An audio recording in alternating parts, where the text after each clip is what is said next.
Now, force feeding is usually a last resort for mothers or caregivers who are saddled with caring for a baby, a toddler, a young child who is a picky eater. It usually involves holding down the child and forcing food down their throat.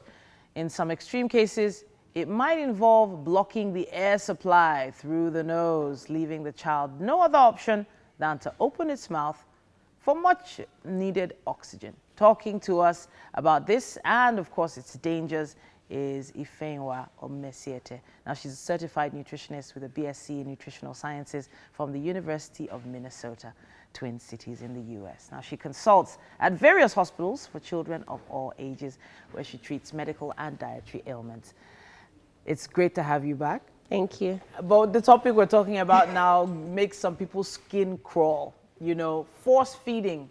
So now I'm a mom, and I was taught by all the older women in my family that my responsibility is to make sure that that child consumes food. Right. However, that child is going to consume that food, they don't know. You just know that that child's not supposed to have an empty tummy. Right.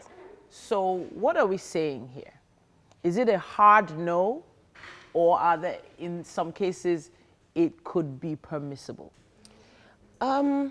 It's a hard no. Okay.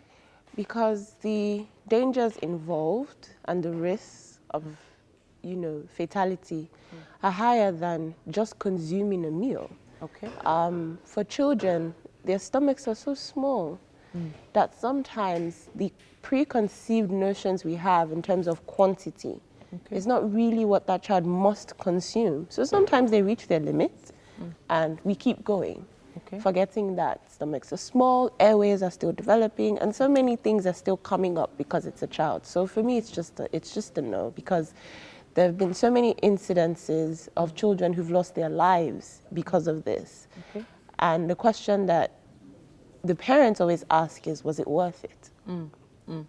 Okay, so there are some cases where maybe if a child is ill, maybe has malaria or fever, and this child needs to take medication, and you know that this medication cannot be taken on an empty stomach. Right. What options are you leaving for parents in that case? Consider liquids, consider fluids, consider semi-solids.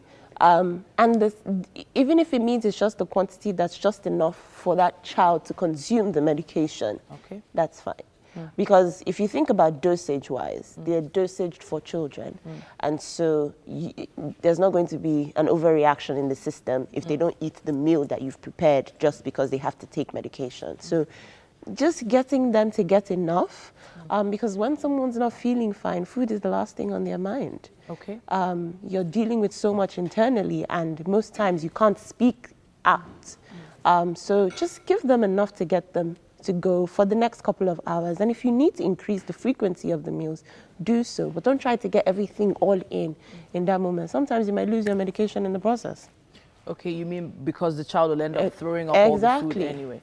Okay, that does make sense. But then in a case where parents are on busy schedules, there's no time. As in, really, there's literally no time.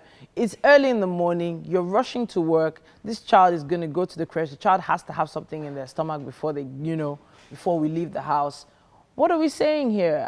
I'm going to be, in traffic for 2 hours getting to work. I can't be thinking about that at that time. And the honest truth is, if your child falls sick and has to be in a hospital for 1 week, somehow time magically appears. So we need to decide what your options are. A lot of us work, right? A lot of parents work. A lot of us don't have the time. But when you prioritize, time will be created for the things that are important. Okay. And for me, that's what's important for children, because they're so innocent, they don't have a say in so many things. You control the outcomes they have. Forgetting that in 10 years, 20 years, that individual is going to go out into the world. What are you putting out into the world? All because you said you didn't really have time. Okay. Priority is important. Okay. I wanted to touch on something before it skips my mind. Since there are so many different situations where parents find themselves, where there is very little time. Parents have a set menu, or should I say a schedule for meals that Yes. they give a child. Well, you're supposed to. Yeah. And in many cases, these children just don't like this food. Either you as a mom, you're not really cooking it that well in the first place, Right. but the food is cooked, it's not raw. I mean, consume it. What do you advise parents that find that they have a picky eater and they're trying to force this child to eat the food that they have cooked?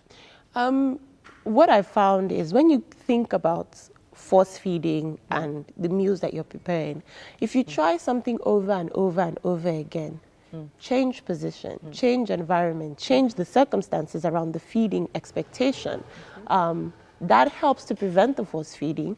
Aside from just preventing that, you begin to understand and learn more about that child that you didn't consider. A second thing to do is remove preconceived notions. For children, it's about nutrients, just like you mentioned, to consume, but to consume nutrients. So however you're going to get them to eat it, you know, let that be the case in terms of nutrients and not about trying to stuff it down their throats. Okay, so it's not about quantity. It's about quality. Quality. Okay, so before we wrap up, I wanted to touch on the dangers of force feeding. Yeah. We have to really just put it out there how dangerous this actually is. What is the worst case scenario here? Death. A child will lose their life. If it's not death, it could be brain damage. If it's not brain damage, you could slow development. If it's not development, the most common one is you just do psychological damage. You have a child who becomes an adult, who becomes a teenager, and just has a very horrid relationship with food.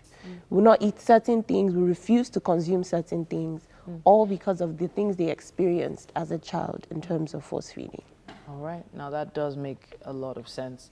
And of course, putting a hard no on it is important because even the ways of old have been debunked, the myths have been debunked over and over again. Right. And of course, even in modern days, so many people are trying to find solutions for parents who have picky eaters or children that don't like to eat. Yes, and that's you know what I try to do with social media, because it's an avenue for you to gain good information, sift out the noise, and be able to learn more about the different ways that you could help children eat better.